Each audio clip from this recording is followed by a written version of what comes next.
নমস্কার সকলকে। নিগম সুধামৃত চ্যানেলে সকলকে জানাই আন্তরিকভাবে সুস্বাগতম এবং সেই সাথে জানাই আমার সাদর প্রীতি। জয়গুরু জয়মা সম্ভাষণ। আজকে যে একটা অদ্ভুত ঘটনা নিয়ে আপনাদের সাথে আলোচনা করব। ঘটনাটি কি? ঘটনাটি হচ্ছে হিরণময়ী দেবী, ঠাকুরের একজন শিষ্যা। তার জীবনে শ্রী শ্রী ঠাকুরের এক অলৌকিক কৃপা হয়েছিল। দীক্ষাদান কালে শ্রী শ্রী ঠাকুরকে তিনি কি রূপে অনুভব করেছিলেন এবং সেই অনুভবের থেকে আমরা বুঝতে পারি আমাদের ঠাকুর কত উচ্চ কোটির একজন মহাপুরুষ। সেই ঘটনায় আজকে আমি আপনাদেরকে পড়ে শোনাবো এবং তার সম্বন্ধীয় ব্যাখ্যাও আমি আপনাদেরকে আজকে করব। হিরণময়ী দেবীর পিত্রালয়, পিত্রালয় মানে বাবার বাড়ি, বগুড়ার নিকট শেরপুর শহরে। এটি হচ্ছে বাংলাদেশে অবস্থিত। তিনি সেখানেই ছিলেন, অর্থাৎ হিরণময়ী দেবী তার বাপের বাড়িতেই ছিলেন। 28শে কার্তিক মুরারি মোহন হিরণময়ী দেবীকে নিয়ে বগুড়ায় উপস্থিত হলেন। বগুড়া উত্তর বাংলা সারস্বত আশ্রম।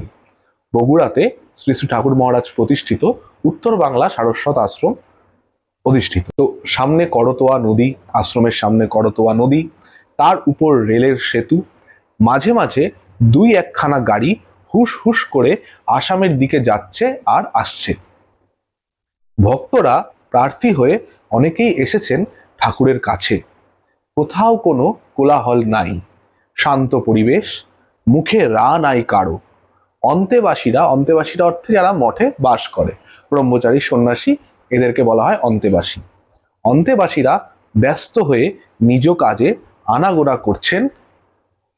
কেউ বা ঠাকুরের শয়ন কক্ষের দোরগোড়ায় বসে জপ ধ্যান করছেন। সহসা গুরু মহারাজের জয়ধ্বনি শুনে সকলে সচকিত হয়ে উঠল। সুন্দর সুঠাম দিব্য পুরুষ বারান্দায় এক সুদৃশ্য চেয়ারে বসলেন। কিছুক্ষণ ধরে সারি দিয়ে ঠাকুরকে প্রণাম করার পর্ব চলল। প্রথমে সন্ন্যাসী, তারপরে ব্রহ্মচারী, মঠে বসবাসকারী সেবক এবং সবার শেষে গৃহী ভক্তরা, সব কিছু সুশৃঙ্খলভাবে। হুড়োহুড়ি হুটোপাটি নেই। এবার তৈলমর্দন পর্ব শুরু, অর্থাৎ ঠাকুরকে তেল মাখানো হচ্ছে। কাজের ফাঁকে দু একটি কথাও চলতে লাগলো। কে একজন বললেন, ঠাকুর, কয়েকজন দীক্ষার্থীরা দীক্ষা পূর্বাহ্নে হলে ওদের রেলগাড়ি ধরতে সুবিধা হবে, নইলে সারাদিন সারা রাত্রি দুর্ভোগ হবে। একজন বললেন যে ঠাকুর, দীক্ষা যদি একটু কিছুক্ষণ আগে হয় তাহলে ট্রেন ধরতে সুবিধা হবে, না হলে সারাদিন সারা রাত একটা দুর্ভোগ হতে পারে। কয়েকজন দীক্ষার্থীদের ট্রেন ধরার তাড়া ছিল। শ্রী শ্রী ঠাকুর ব্যস্ত হয়ে উঠলেন, আচ্ছা তাই বুঝি, ডাক ওদের, এক্ষুনি দীক্ষা দিয়ে দিচ্ছি। ঠাকুর তেল মাখা ছেড়ে আসন ঘরের দিকে গেলেন। ভুবন মহারাজ প্রার্থীদের ডেকে দীক্ষার জন্য আসন ঘরের বারান্দায় নিয়ে গেলেন। কিছুক্ষণ পর দীক্ষা শেষ হলে ঠাকুরের তৈলমর্দন আবার শুরু হলো। হিরণময়ী দেবী অবাক হলেন। ঠাকুর অস্নানে কি করে মন্ত্র দিলেন? অর্থাৎ ঠাকুর তো তেল মাখছিলেন, তিনি তো স্নানও করলেন না, তো স্নান না করে একজন গুরু মন্ত্র দিয়ে দিলেন? মুরারি মোহন হেসে উত্তর দেন, আমার ঠাকুরের এটাই বিশেষত্ব, তিনি সর্ব সময় শুচিশুদ্ধ। অতঃপর স্নানের পালা, মহাস্নান। কুয়োর পাড়ে জল চৌকিতে বসে ঠাকুরের মহাস্নান শুরু হলো। সন্ন্যাসীরা ঘটিতে করে জল তার গায়ে ঢালছেন আর জয় গুরু বলে গড়িয়ে পড়া স্নানের জল অঞ্জলি ভরে তুলে পান করছেন। মাথায় গায়ে মাখছেন কেউ কেউ, কেহ বা ঠাকুরের ভিজা কাপড় নিংড়ানো অমৃত বাড়ি পান করছেন, আবার ভক্তদের বিলোচ্ছেন। গামছা দিয়ে গা ভালো করে মুছে একখানা ধুতি জড়িয়ে শ্রী শ্রী ঠাকুর জয় গুরু বলে শয়ন মন্দিরে গেলেন। ইতিমধ্যে বাকি দীক্ষার্থীদের ডাক পড়ল। ঠাকুরও আসন মন্দিরে ঢুকলেন। ভুবন মহারাজ দরজায় দাঁড়িয়ে দীক্ষার্থীদের নিয়ন্ত্রণ করতে লাগলেন যাতে সবাই ঠিকভাবে ঢোকে। সকলের শেষে ডাক পড়ল হিরণময়ী দেবীর। মন্দিরে প্রবেশ করে দেখলেন ঠাকুর রুদ্রাক্ষর মালা গলায় দিয়ে খালি গায়ে শিব মূর্তিতে আসনে বসে আছেন। পাশের আসনে হিরণময়ী দেবী বসলেন। ঠাকুরের নির্দেশে তার চরণে 3 বার মন্ত্রপুত ফুল দিলেন। ঠাকুর বীজ মন্ত্র মুখে উচ্চারণ করে শোনালেন, তারপর 3 বার জোরে ফু দিলেন। হিরণ্ময়ীর দেহ মন রোমাঞ্চিত হয়ে উঠল। অদ্ভুত আনন্দে মনটা ভরে গেল। ঠাকুরের চরণে মাথা ঠেকিয়ে প্রণাম করলেন। বরাভয় হাত প্রসারিত করে ভক্তের মাথায় রাখলেন। কিন্তু আশ্চর্য, শ্রীচরণে পদ্মগন্ধ। নাকটা ইচ্ছা করেই পায়ের বুড়ো আঙুলটায় ঘষতে লাগলেন হিরণ্ময়ী দেবী। বুঝতে চেষ্টা করলেন ফুলের গন্ধ না ঠাকুরের চরণ গন্ধ। ঠাকুর মহারাজ হেসে বললেন, কি ওঠো। হিরণ্ময়ী দেবী হকচকিয়ে প্রণাম থেকে উঠে বসলেন। ঠাকুর মাথায় গায়ে হাত বুলিয়ে যেতে ইঙ্গিত করলেন। ভক্ত মহা শান্তি নিয়ে বেরিয়ে এলেন। হিরণ্ময়ীর মনে নানা প্রশ্ন আনাগোনা করতে লাগলো। স্বামীকে জিজ্ঞেস করলেন, কই কানে তো মন্ত্র দিলেন না, মুখে শোনালেন। আমাদের কুলগুরু তো এমন ভাবে মন্ত্র দেন না। স্বামী উত্তর দিলেন, ইনি সৎ গুরু। কিন্তু প্রণাম করতে গিয়ে যে পদ্মগন্ধ পেলাম, আর পরিব্রাজকের পা এত নরম তুলতুলে। তখন তার স্বামী বললেন, আমার ঠাকুরের এটাও একটা বৈশিষ্ট্য। তাহলে দেখুন, হিরণ্ময়ী দেবীর ঘটনায় আমরা জানতে পারছি আমাদের ঠাকুর কত উচ্চ কোটি মহাপুরুষ ছিলেন, একজন আধিকারিক পুরুষ ছিলেন। তার সম্পর্কে কি বলবো, আমার বলার সত্যি কোনো সাধ্য নেই। আমি যখন ঘটনাটা পড়ছি আমি নিজেই রোমাঞ্চিত অনুভব করছি নিজের মধ্যে একটা। কি বলবো আর, শ্রী শ্রী ঠাকুর মহারাজ স্বয়ং শিব। তিনি রুদ্রাক্ষর মালা দিয়ে শিব মূর্তি ধারণ করেছিলেন বসে। হিরণ্ময়ী দেবী গেলেন এবং তাকে দীক্ষার যে নিয়ম, আমরা যেরকম ভাবে এই মুহূর্তে আমরা যেরকম ভাবে দীক্ষা পেয়ে থাকি বা যেরকম জেনারেলি দীক্ষার নিয়ম হয়, যে ডেকে নিয়ে কানে মন্ত্র দেওয়া, কানে মন্ত্র দিলেন না, বীজ মন্ত্র তাকে জোরে শোনালেন বলে এবং 3বার ফু দিলেন। তাতেই তার শরীর মন এক অনির্বচনীয় আনন্দে ভরে উঠল, অদ্ভুত দিব্য আনন্দে ভরে উঠল। কেন? কারণ শ্রী শ্রী ঠাকুর মহারাজের কথাই তো আছে যে মানুষ গুরু তো সবাই দেখেছে, কিন্তু ভগবান গুরু কজন দেখেছেন? শ্রী শ্রী ঠাকুর তো নিজের পরিচয় নিজেই দিয়েছেন। তারপর তার চরণে অদ্ভুত পদ্মগন্ধ। তার মানেই বোঝা যাচ্ছে তিনি কত উচ্চ স্তরের একজন মহাপুরুষ। কি বলবো, স্বয়ং গুরু ভগবানই তিনি আমাদের কাছে। তাকে মহাপুরুষ বললে অনেক কম বলা হয়, মহাপুরুষ তো অনেকেই আছেন। তিনি স্বয়ং গুরু ভগবান, স্বয়ং গুরু ব্রহ্ম। তার কৃপায় ভক্তের জীবন মুহূর্তে বদলে যেতে পারে, যেটা হিরণ্ময়ী দেবীর সাথে হলেন। বরাভয় হস্তের স্পর্শ পেয়েছেন হিরণ্ময়ী দেবী। পড়েই মনটা শান্তিতে ভরে যাচ্ছে, মনে হচ্ছে আমরা তো কেউ এত সৌভাগ্যবান নয়। শ্রী শ্রী ঠাকুরের বরাভয় হস্তের স্পর্শ, এ তো যেন এতেই যেন আমাদের মুক্তির আস্বাদ আমরা পেয়ে যাব, যদি আমরা পেতাম, আমাদের এটা মনে হচ্ছে।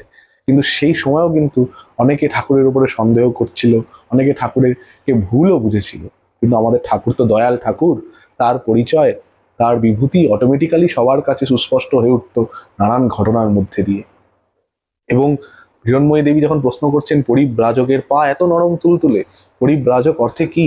পরিব্রাজক যিনি সবসময় ভ্রমণ করেছেন, কঠিন হবে তার পা এত নরম তুলতুলে কি করে হয়?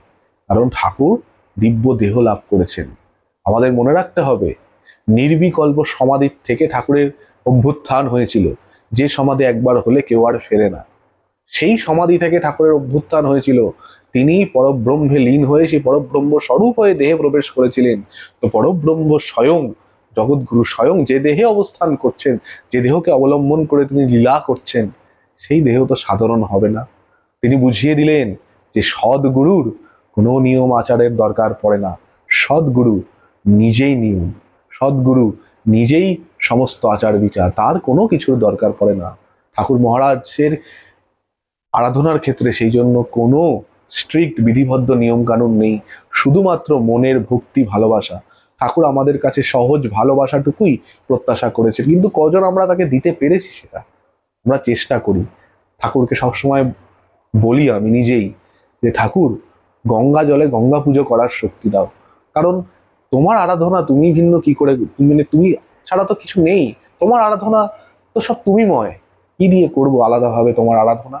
তাই শ্রী শ্রী ঠাকুর মহারাজকে সবসময় আমাদের বলা উচিত, ঠাকুর আমাদেরকে শুধু প্রকৃত ভালোবাসার ক্ষমতাটুকু দিও। কারণ প্রকৃত ভালোবাসা যদি আমরা শ্রী শ্রী ঠাকুরকে বাঁচতে পারি, যদিও বড় কঠিন শব্দ ভালোবাসা, প্রেম, তবুও যদি কিছুটা শ্রী শ্রী গুরু কৃপায় আমরা তার কাছ থেকে লাভ করে তার চরণে সেই ভালোবাসার দ্বারা নিজেদেরকে সম্পূর্ণরূপে সমর্পণ করে দিতে পারি, তবে এই পদ্মগন্ধ, এই শিব মূর্তি এবং এই বরাভয় হস্ত, এই সমস্ত কিছু কিন্তু আমরাও পেতে পারি, কারণ ঠাকুর মহারাজ বলেছেন যে মৃত্যুর পরেও তোমরা আমাকে পাবা। হয়তো চলাফেরা করছি, খাচ্ছি দাচ্ছি, উঠছি বসছি, এরূপ ভাবে নয়, কিন্তু পাবা। ঠাকুর তো আমাদের আশ্বাস দিয়েছেন যে তাকে আমরা পাবো। শুধুমাত্র সেই ভালোবাসা, সেই সমর্পণ দরকার, এবং যার মধ্যে থাকবে না এক ফোঁটা কোনো সন্দেহ, থাকবে নিখাদ বিশ্বাস, ভক্তি, শ্রদ্ধা, ভালোবাসা। এইভাবেই প্রতিনিয়ত প্রচুর শিষ্য ভক্তদেরকে শ্রী শ্রী ঠাকুর মহারাজ কৃপা করে চলেছেন। কিন্তু কৃপার আস্বাদ আমরা কজন পাচ্ছি? তার কৃপায়ও কৃপা পেয়েও আমরা সন্দেহ প্রকাশ করে ফেলি অনেক সময়। তাই ঠাকুর বলতেন যে কৃপা পাওয়া সহজ, কিন্তু কৃপা হজম করা অনেক কষ্ট।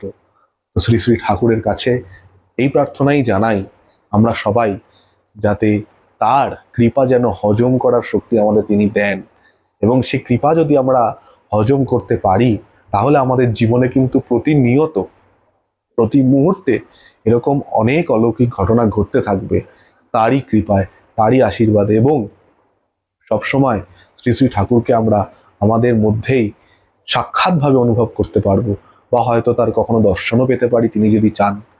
তো এটুকুই আজকের আলোচনা। ঠাকুরের সম্পর্কে যতই বলবো ততই কম, কিছুই বলতে পারি না, নিতান্তই আমরা অধম।